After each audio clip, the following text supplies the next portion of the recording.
Good afternoon, everyone. Good afternoon. Let's try that again. Good afternoon, everyone. All right.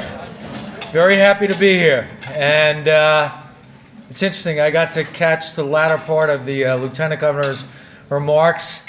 But to Steve and the group and everyone here, first of all, thank you. Thank you for who you are, what you do. My former colleague from the state legislature, who is sitting in, not sitting, is a live county executive. Live, okay. Some days it's tougher than others, but let me do something unabashed, which I spoke at Crane's last week, and there, the room was probably about 275 people. And I forgot to mention something that's very important. One of our former colleagues, who has now since passed away over 5 years ago, Jim Conti, was a double kidney transplant recipient. His life was extended for about 25 years because he was able to get those transplants. So if you forget everything else that I might say, what I would respectfully ask is, I have this bracelet on, and one part of it says donate life, the other part of it says done vida in Espanol.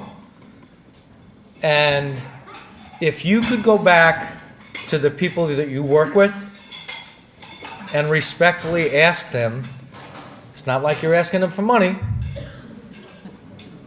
it's an opportunity to actually make a real difference in somebody's life.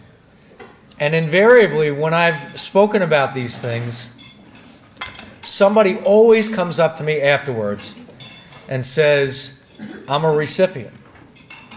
And there's a lot of people who come up and say, they take out their license. They take out their license and show the fact that they're an organ donor. So for all the things that we do in government, this kind of transcends virtually everything. So after Assemblyman Conti passed away, I spoke with his wife, Debbie. I said, I'll wear this bracelet for a year. And then a year came, and I'm like, what am I, an idiot? So I've had this on over 5 years. And if I leave my public career, I would hope that this would be a hallmark of certain things that I've been able to do. So let's talk about... Steve Ballone is not here. Is it something? He's over in the corner. He is, okay. So is NASA executive. Okay. Laura, see, why are they all hanging out on the left part of the room? What's going on here? Steve, it's nice to see you. And all of our county executives. I just want to talk about a couple of different things. And again, I caught some of the remarks from the Lieutenant Governor. The property tax cap, I'm going to be concise. Property tax cap is very important. We have used it to our advantage. I think it's inured to the benefit of taxpayers, and it's been hard. It's been hard. It makes a lot of people uncomfortable. And guess what? That's what it's supposed to do, because it's about the taxpayer. So the property tax cap, we have passed in the Senate on multiple occasions, making it permanent.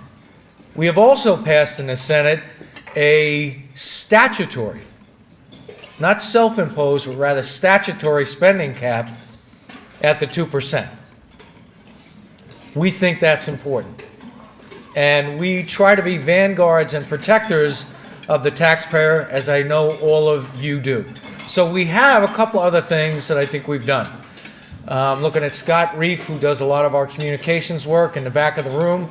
There are a number of things that we've done to help counties, albeit imperfectly. I'm not going to stand here and say that we've done this, yeoman-like, crazy, great job, but I think we've done a number of things in recognition of the challenges that counties face. We are having a very intense, and I'm going to repeat, intense internal discussion between and amongst our members about what we should be doing on Medicaid. What do you do on long-term care? How do you support a system where basically 1/3 of our population is in the Medicaid system? And should that onus and that burden be on the counties? So we are literally, as I'm talking to you, we had discussions about this. Should the state be taking over the cost of that, which would be well over $2 billion to do so?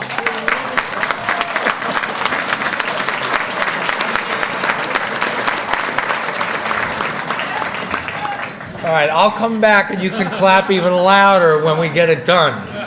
But you know, all kidding aside, that is something that I think it's important to recognize and make some distinctions. First of all, I listened to the Lieutenant Governor.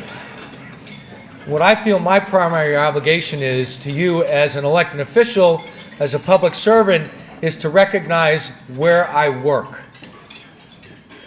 The governor has a budget proposal that is well over $160 billion of state taxpayer money. I'm not talking about the federal government. I'm not talking about counties. I'm not talking about villages or towns. So I think we have a fundamental obligation to all of you to be really scrutinizing how and where we spend our money. Now, I looked at some notes on the way over here, early intervention programs, things like that. If we spent $10 million on a program last year, why does that mean we have to spend $10 million this year? Did we get the bang for the buck? Are we doing it the right way? Are we making obvious and important investments, whether it's in infrastructure? And while I joke around with my colleague from Suffolk County, Steve Ballone, what are we doing for infrastructure? Like, it's boring, okay? Really, really, really boring. Sewers. Sewers and spending money and making sure that we're making prudent investments. I think of Kathy Marchione and things like Hoosick Falls. I think of Patty Ritchie, Pam Helming, Joe Roback, Rob Ort, John DeFrancisco with issues like Lake Ontario flooding. And are we getting enough money to people who actually need true, significant help? So what I would respectfully offer to you, and they said my remarks should be limited to 5 to 10 minutes, and I think I'm probably at about 6.5 right now. We want to help. We're all partners in government. No matter what the level of government may be, we need to do good things on behalf of people. Now, I want to touch on two things, and then I'm going to walk off the podium. Number one, we have a crisis, and I repeat, a crisis with opioid and heroin addiction. And everybody in this room knows that and understands it, and everybody knows somebody personally that's been affected by this. So when I think of Suffolk County or Nassau County, I think of our county police departments, what they do, how they help, and how are we protecting people, and are we doing the right thing. So that's a very important thing. And lastly, and this is one that's very challenging. We're at a time and a juncture where a workplace environment and workplace discrimination is something that we really need to have very strong, hard conversations about. Sexual harassment should never exist anywhere, whether it's in the for-profit, not-for-profit, public sector, private sector. We have an obligation as government officials, and I know our county executive takes this very seriously. We got to figure this out. And frankly, what we need to do is do things better than we're doing them now. When I read about any one of these cases, no matter what the venue or entity may be, I find it terribly disconcerting. So we're going to need your help. We're going to need your support because these issues are tough. They're not easy to figure out because if you want to do the right thing, sometimes it can be very, very challenging to do so.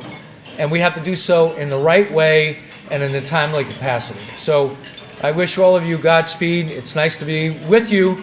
And I know you're all insanely jealous, but I get to leave here and go back to the Capitol and do work back in Albany. So thank you very much.